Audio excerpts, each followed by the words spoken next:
السلام علیکم ورحمۃ اللہ کا دین اللہ کے پیارے محبوب صلی اللہ علیہ وآلہ وسلم پر مکمل ہو چکا، تو پھر آپ یا میں کوئی بھی ایرا غیرہ اٹھ کر اس کو اپنے طور پہ ریپرزینٹ نہیں کر سکتا۔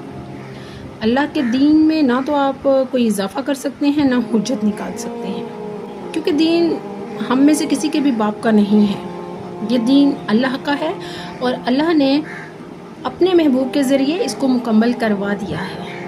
لہٰذا کسی بھی بات کو اپنے معاشرے، کسی بھی انسانی فطرت کے مطابق ریپرزینٹ مت کریں۔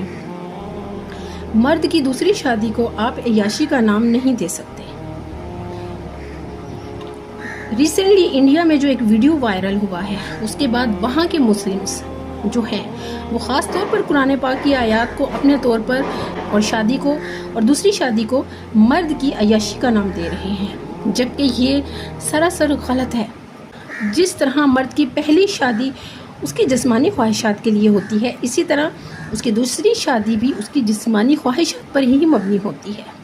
لہٰذا اگر آپ کی نظر میں دوسری شادی مرد کی عیاشی ہے تو پھر معذرت کے ساتھ پہلی شادی کو بھی آپ عیاشی کی نظر سے ہی دیکھیں، جبکہ ایسا بالکل بھی نہیں ہے۔ جو شخص مسلمان ہے، جو اللہ سے ڈرتا ہے اور جو پاک دامنی چاہتا ہے، دوسری شادی وہی کرے گا، یعنی کہ نکاح وہی کرے گا۔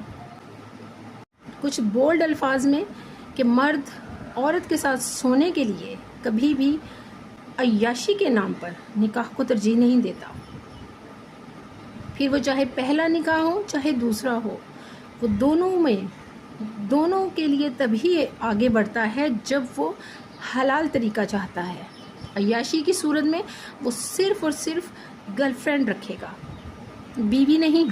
یاد رکھیے، دنیا کی کوئی بھی عورت اپنے شوہر کو دوسری شادی کی اجازت نہیں دے گی، کبھی بھی نہیں دے گی۔ اس لیے اللہ نے اپنے بنائے گئے انسانوں کی فطرت کے عین مطابق قرآن پاک میں تمام فیصلے دے رکھے ہیں۔